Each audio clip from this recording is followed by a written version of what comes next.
Hi everyone, my name is Amber and welcome to my recap of Iron Flame by Rebecca Yarros. Just to get the admin stuff out of the way first of all, I have already posted a recap of Iron Flame in case you need it, and you can find that over on my channel. I would highly recommend watching that before watching this video because the events in this book directly and immediately follow on from the events in Fourth Wing, so you need to know what was going on in Fourth Wing. Secondly, I also post recaps over on my website Recaptains. You may have heard of it. I started that website in 2013 and I have recently brought over book recaps to Booktube, which is why we are now here. So this is only my second recap for the channel, so I'm a bit, I wouldn't even say rusty, like unpracticed, but hopefully you find this recap helpful, ready for when you read the third book when it comes out in late 2024, or just for, you know, refreshing your memory in the meantime. I don't know what you want to do. And thirdly, this recap is obviously going to include full spoilers for Iron Flame and Fourth Wing. Do not complain to me in the comments that I have spoiled you for these books, because that's the whole idea of the recap. So without further ado, let's get on with the video. So you probably recognize all of these characters from my first recap. I have reused all of these fan art pictures. I will point them out as necessary, but obviously we have Violet and Xaden and Liam being the most important, and of course the dragons, and then we'll add more characters later on as they become relevant. Iron Flame is split up into two parts, and the first part starts with Violet, the main character, munching on biscuits because she has just found out that her brother Brennan is alive. She thought he had died a few years ago in the war because their country is at war, but actually he has been hiding with the Rebel Alliance ever since then. Brennan is actually now a lieutenant colonel and goes by a new name and everything so that he can stay under the radar. He wants everyone to think that he's dead so he can help lead this Rebel Alliance. It's unclear why Brennan is the one leading this alliance. I don't really know if he had any connections beforehand or if, you know, he was just saved by the rebels and now wants to help them. I don't think it's really addressed. I didn't give Brennan a picture because I don't think he deserves one. I really don't like Brennan, so no picture for him. So now that Violet has woken up and had the shock of her life, Brennan and Xaden go off to meet with the Assembly, which are basically like the council of the rebels. Anyone's allowed to listen in technically, so Violet goes along and she overhears them taking a vote on whether to send Violet and the other students back to Basgiath. They also talk about how their forge isn't working and how they really need a luminary. Apparently a guy called Viscount Tecarus has a luminary to trade, but last summer Xaden somehow insulted him and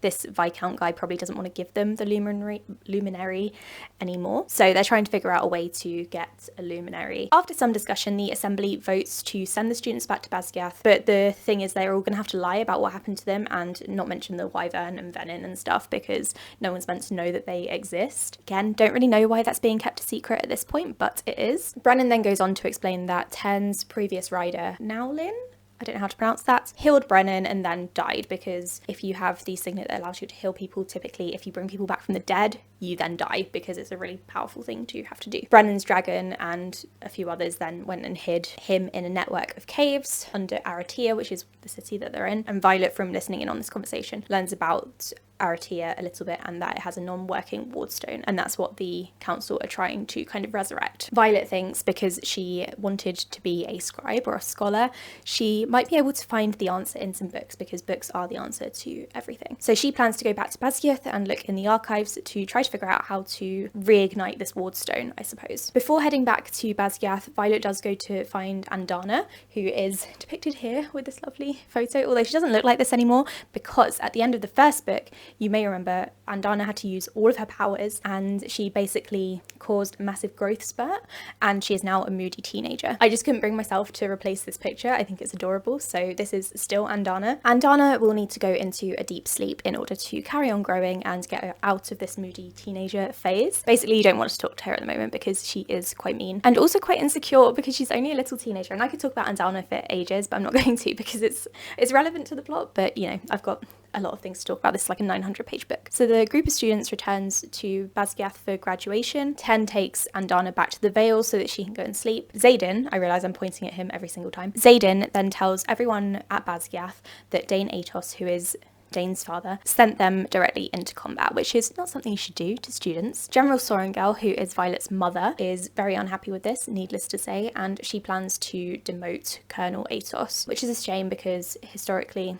or in the past they have been friends. I think Dane and Violet obviously grew up together, so the parents are friendly. The students who returned tell the people in charge that Liam, depicted here because this is my Liam shrine, and his dragon died in a fight with the griffins, which is obviously not what happened. If you go and watch my other recap or remember what happened in Fourth Wing, they were killed by wyverns, but that's the story that everyone is going with currently. Xaden now graduates along with the rest of the third years, and he is stationed in a place called Samara, which is basically like on the other side of the continent. Violet and Xaden are quite upset about this because they're together, they want to visit each other, and also their dragons are mated, and so they are allowed to visit each other once a week. So they sort of decide to alternate because their dragons have a mating bond, so deserve to be together, but also these two are together. I'm trying to see if Samara is on the map that I've printed out, but I can't see it anywhere. It's a really blurry map, to be fair. All of the students then hold a graduation party for making it through the year because it was a tough one. Colonel Atos later on introduces Vice Commandant Varish, who we don't like. He is awful. Atos has kind of brought him in to tighten the ship,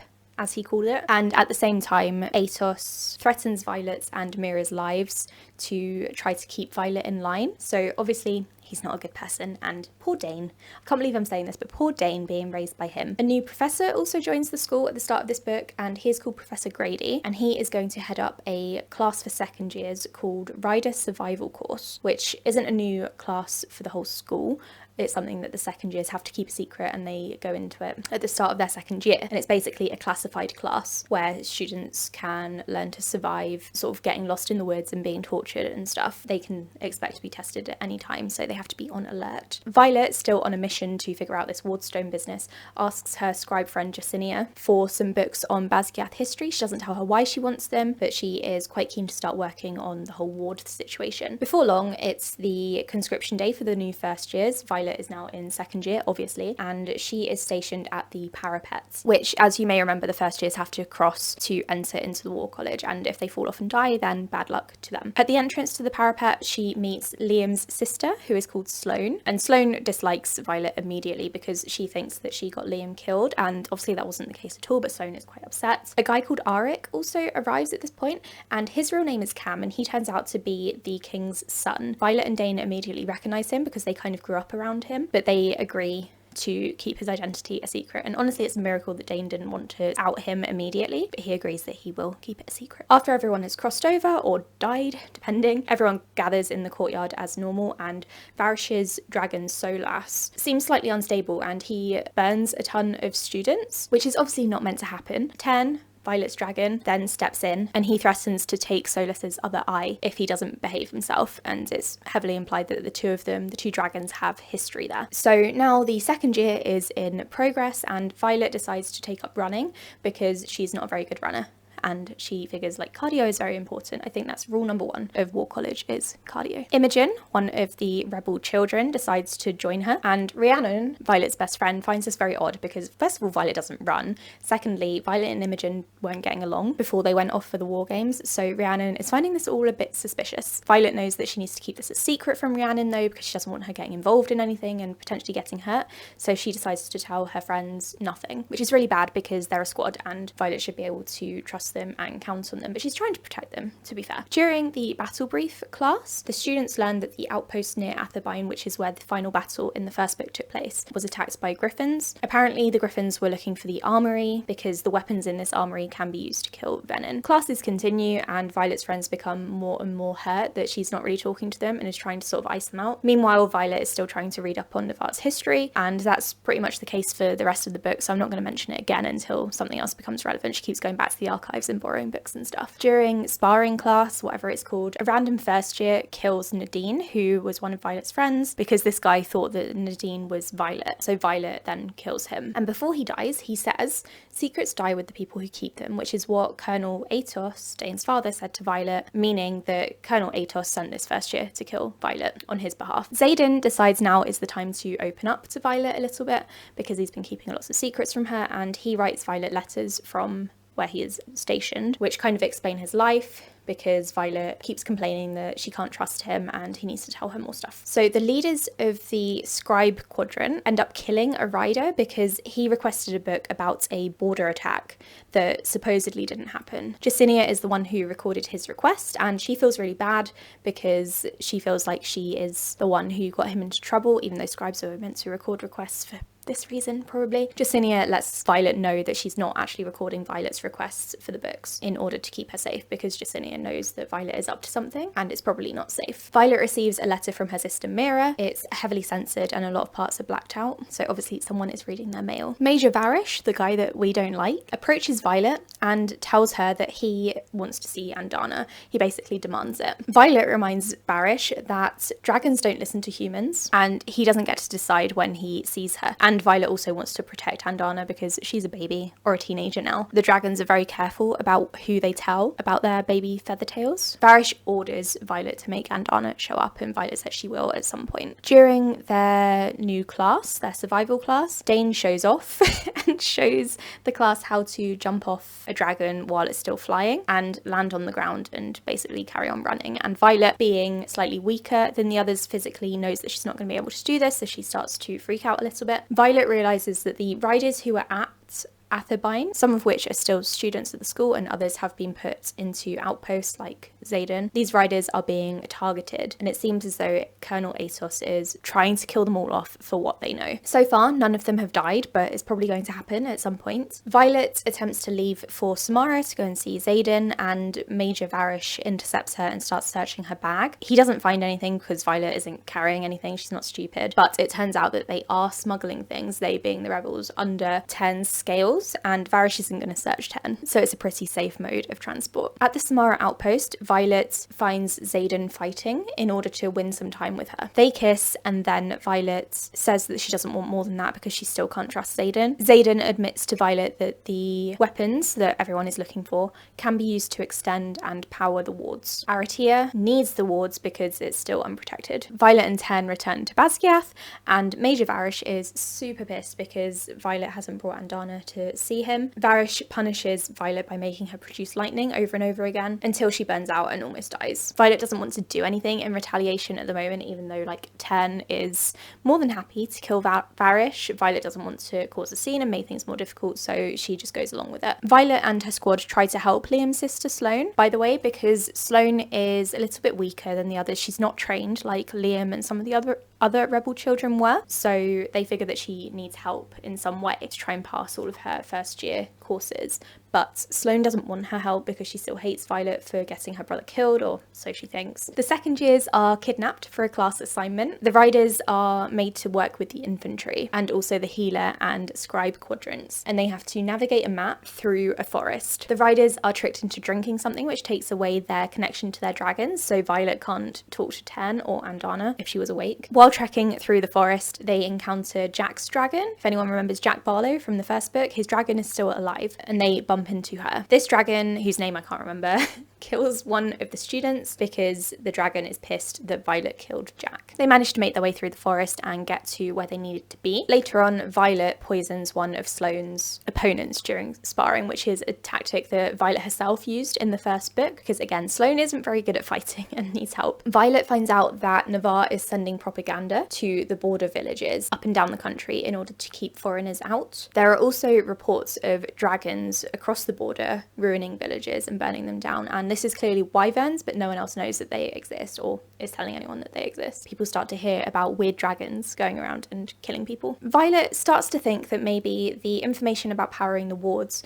was only recorded by the first 6, who are basically the founders of this country, who were also dragon riders. So she starts thinking that she should look into that. Varish goes all out and tries to punish Violet again for not bringing him Andana, and then Ten almost kills Varish's dragon Solas until Varish gives up. Mira gets stationed at Samara, where Xaden is, and Violet heads over there for her weekly visit and mentions to Mira that she's worried that the dragons across the border are actually wyvern. But Mira tells her not to worry because wyvern don't exist, they're just stories. So Mira seemingly has no idea about these strange creatures. One of the Atherbine cadets, as we're calling them, is killed at the school, so things are escalating. During a sparring match, Dane asks to fight Violet, which I find very rude. They fight and talk a bit because apparently all people do during these fights and sparring matches is talk and wind each other up. He tells Violet that he didn't know about Atherbine and what was going to go down there. Violet isn't sure whether to believe him because Dane is sneaky. Arik, the secret prince, reveals to Violet that he actually knows what's going on in the other countries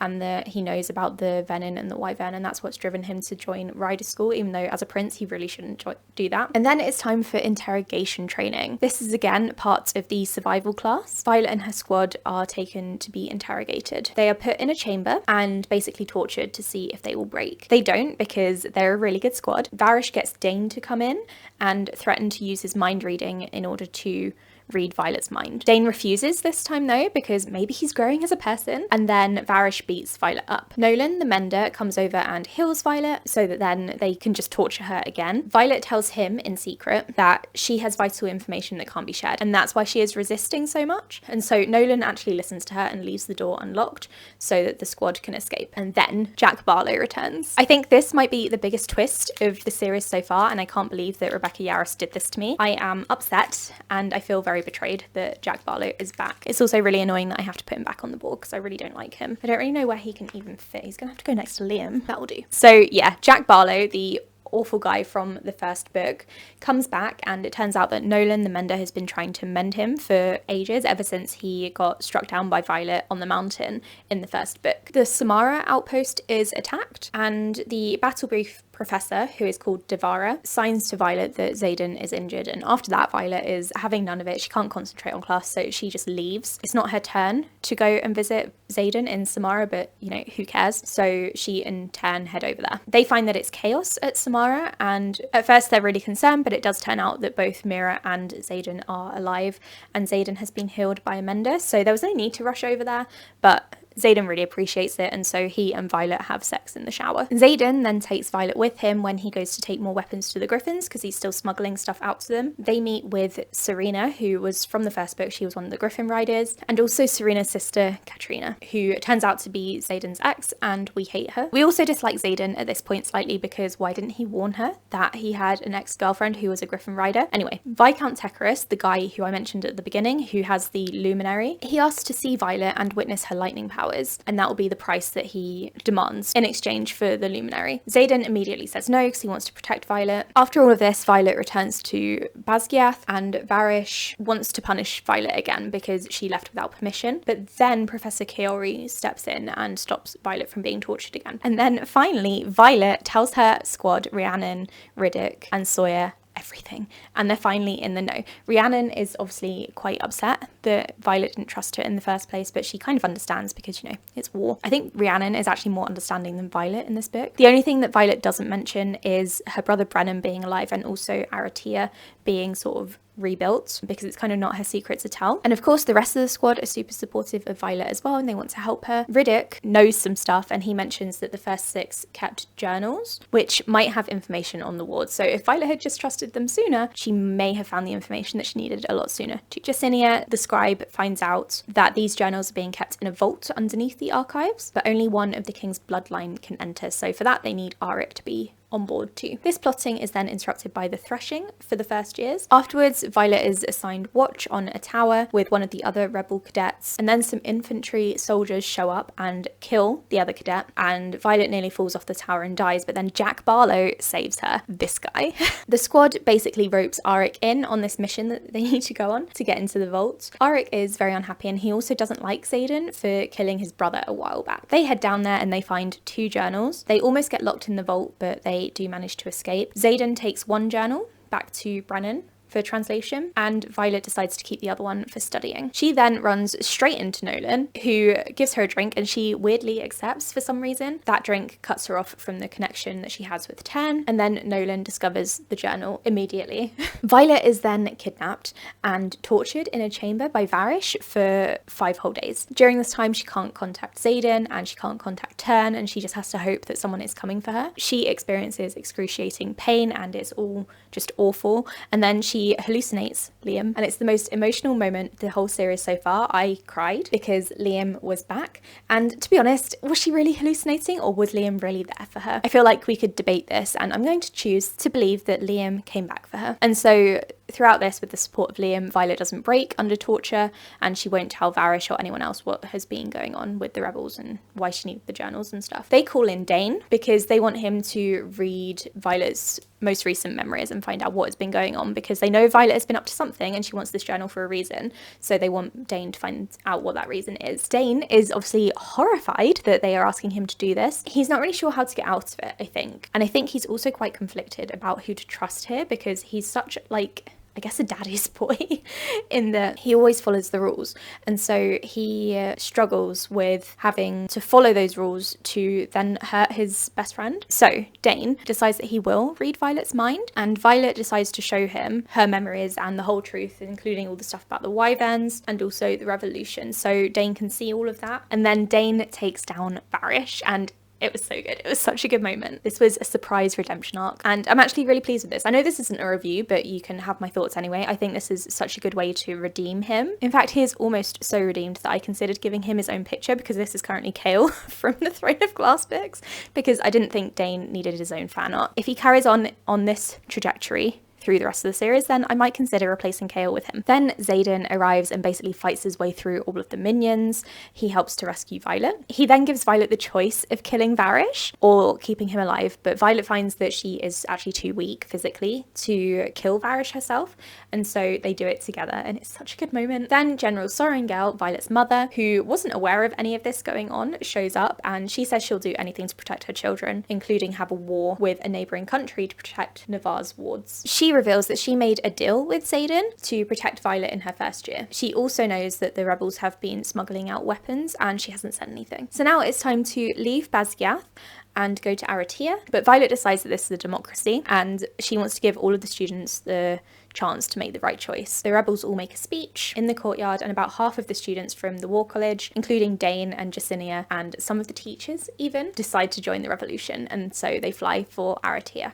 And that is the end of part 1. Over at Aretia, all of the cadets move into Ryerson House, and the cadets' families are also contacted and told they can move to the safety of Aretia if they want to, even though Aretia isn't necessarily safe because there are no wards, but perhaps it's safer than being in Navarre at the moment. Xaden and Violet go ahead and meet with the Assembly. The Assembly are really angry at Violet for exposing their secret, but they do ultimately decide to continue the schooling at Ryerson House for the rest of the cadets and students, and then Violet will, in the meantime, translate Warwick's journal. And Dana then wakes up, and she is such a moody teenager. She didn't fully complete her dreamless sleep, unfortunately, and so her wings haven't developed properly. She has a weaker wing on one side and can't really fly properly. It will strengthen over time if she does these exercises, but she will never bear a rider, and Ten decides not to tell her this in case it upsets her. Xaden and the other rebels decide to drop wyvern carcasses at as many of the border outposts as they can to try and spread the word that these creatures exist. Navarre hid these drops from the general public, but the military knows that it was happening because they were the ones receiving the corpses as gifts. Mira then shows up at Aretia and learns that Brennan is alive, and there's a wonderful family reunion where Mira punches Brennan,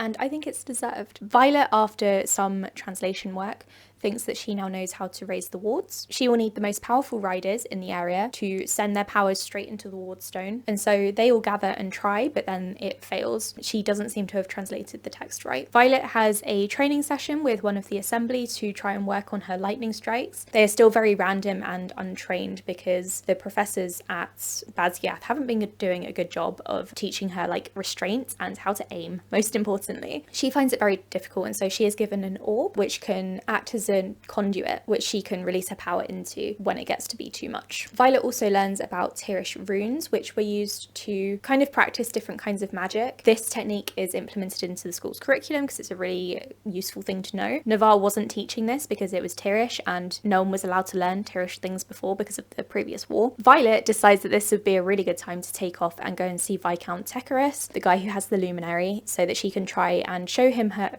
powers, which he wanted to see and get the Luminary, even if Xaden says that this is a bad idea. Mira and Brennan, being really good siblings for the most part, join her. When she arrives, she finds that Xaden is already there. And this is the most frustrating part of the book for me. So it turns out that Viscount Tecarus and Xaden's father made an arrangement where Xaden was betrothed to Tecarus's niece, Katrina, who we still hate. Xaden broke this off, but it does mean that Xaden spent a lot of time at Tecarus's house and even has his own room. He didn't feel the need to warn Violet about any of this, and it is infuriating. Tecarus hosts a banquet, and Katrina is there as well. It turns out that Kat has a signet which intensifies emotions. She can't create new emotions, but she can intensify the ones that someone is already feeling. So Violet suddenly feels very jealous and very angry. Kat does this on purpose, obviously, because she wants Xaden, not because she loves him, but because she wants the power that will come with being with him. Violet is then forced to prove that she has the lightning powers in some sort of amphitheatre, with her and her siblings going down to the ground and everyone watching from the side. She is required to target a large chest, and then it turns out there's a freaking venom hidden in there. The venom escapes and tries to attack, and the Sorrengail siblings fight together, and then Mira and Brennan have to leave the area while Violet kills the venom by electrocuting him. As Violet was so successful, she and the others are able to negotiate terms for the Luminary. In return, Tecarus wants weapons, and he also wants the rebels to take in the cadet Griffin Riders because their own academy has been destroyed at this point. This is all kind of with the view of the Griffin Flyers and the Dragon Riders fighting together in this war against the Venom and Wyvern, so it seems like a pretty good idea. I don't know why anyone didn't think of this sooner. Xaden and Violet agree because it's the only way. So the Griffin Flyers and the Riders head off together, and they're required to climb some really high cliffs through like a mountain pass and stuff, and it's really dangerous and it sounded really quite scary. The dragons are able to fly up past these cliffs, but the Griffin Flyers can't. They're not really built for that altitude, and so they have to walk. On the walk up there, Violet befriends a flyer called Marin. They chat a bit about their different academies, and Marin reveals that the Griffin Academy is actually quite chill compared to Navarre or Basgiath. It's not deadly, and it's not clear why Navarre is killing its students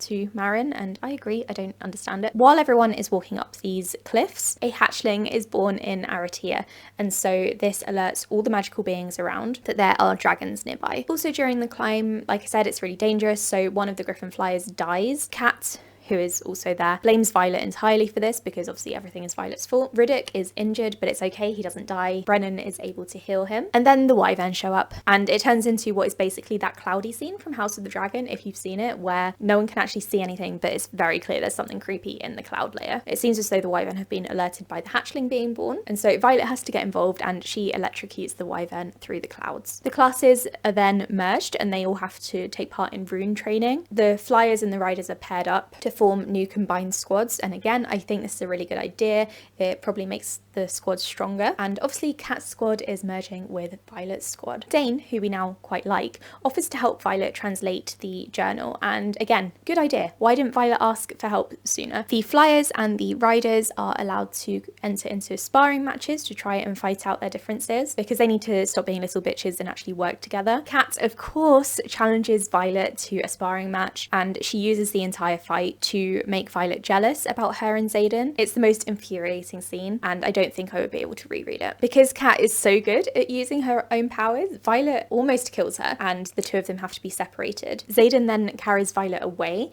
and then goes down on her on the throne. He then reassures Violet that he never liked Kat in that way. It was just an arrangement between their relatives. Xaden also admits that he is technically the king of Tyrrendor. It's a really good time to mention that, Xaden. Great, fantastic. In a bit of a change of tone, the rebel army are hearing about the Wyverns and the Venin taking over more and more like outposts and towns closer and closer to the border, so they're clearly coming for them. Thankfully, Dane and Violet now think that they have figured out how to power up the wards, but if they do that, the Griffin Flyers are possibly going to lose their powers, so they want to hold off as long as possible and warn people that this is going to be the case so it's not a surprise. The students are then given an assignment where they have to go and find some runes which are hidden around the area. Violet, Kat, Sloane and Vicia are in a team, and so they track a rune to a cave. Sloane then shares shares a bit of interesting information. She tells Violet that if a rider is bonded to a dragon who was previously bonded to a family member of that person, they have a chance to either 1, go insane, or 2, develop a second signet. Scale, Xaden's dragon,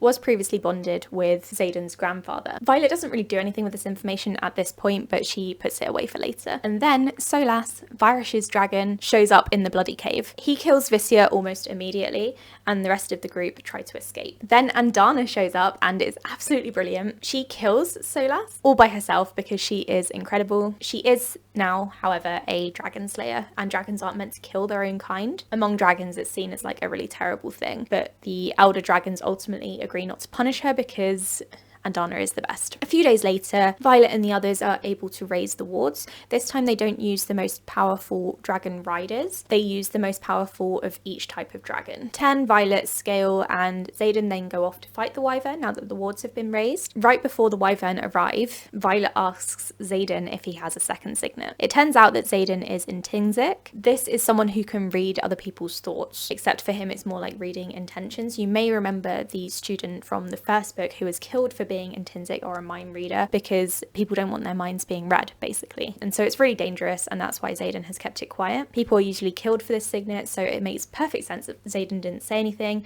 but Violet takes offense. The wyvern try to attack, but then unable to pass through the wards safely. I keep forgetting I'm holding this little microphone. The ones who fly through the wards die, and so the venom decide to retreat. However, there's clearly something wrong with the wards because it turns out that the griffin flyers somehow still have powers, and they definitely shouldn't have that, so something weird is going on. Over at Ryerson House, a message comes in from General Malgren from Navarre. He's the general of the whole Navarian army, and his signet is it being able to see the outcome of battles, so he's a really good person to have as general, or he should be. He has seen that the wyvern and venom will attack a place in Navarre and that Navarre will lose the attack. He asks the revolution to help him. The group go to meet with the general, and Violet's mother is also there. Brennan also joins them for this meeting, and that's when General Sorengel realizes that Brennan is alive. Brennan declares that the revolution refuses to help, and everyone sort of goes their separate ways. Violet's mum, before she goes, gives Violet the journal that Violet left behind in Basgiath when she was tortured. This one is Lyra's journal, and previously Violet and Dane have been translating from Warwick's journal. General Sorengel says that Warwick wanted to keep the power amongst themselves in Navarre, and Lyra wanted it to be shared, so maybe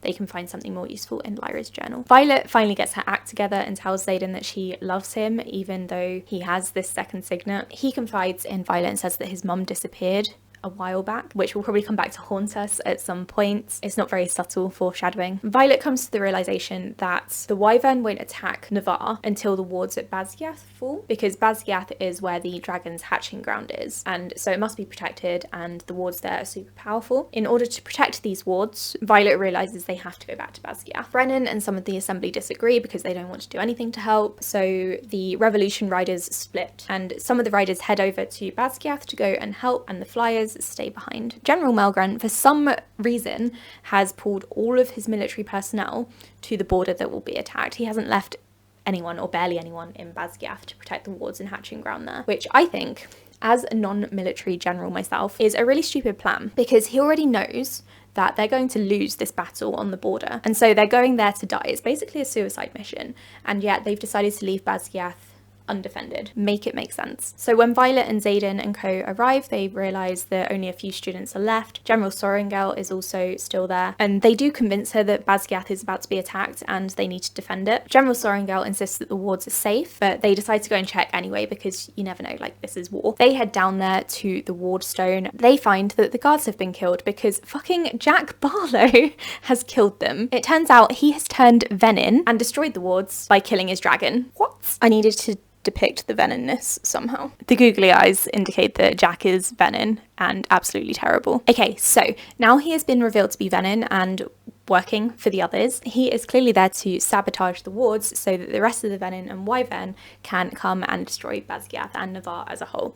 So the good guys, the team, the squad, use the serum, the special serum that Nolan had been using on Jack to cut him off from his powers, to cut his powers off again and capture him. But the wards are already down, so everything is screwed. The riders and Violet's mum and anyone else who is there prepare for battle because they know that the venin are now coming. They take some time to rest and make strategies speeches and stuff, and then it's time to fight. Brennan then shows up with the Flyers and the rest of the rebels to help them because it's clearly necessary. I don't know what Brennan was thinking staying behind. And then the battle happens, and I'm not going to describe absolutely everything that happened in it, but I will go over the key points. Loads of Wyvern die, some Venin die, Sawyer's leg is ripped off, but then Violet saves him. Cat attacks one of the Venin by intensifying his emotions and sending him a bit mad, and then Andana kills him, so this is excellent teamwork. Jacinia, amongst all of this, then figures out how to raise the wards properly. Apparently it's not 6 types of dragons that they need, but it's 7, and it turns out that Andana is the 7th kind of dragon. So there has been something a bit funny going on with Andana's scales all throughout all of this. Sorry, I'm getting a bit warm, so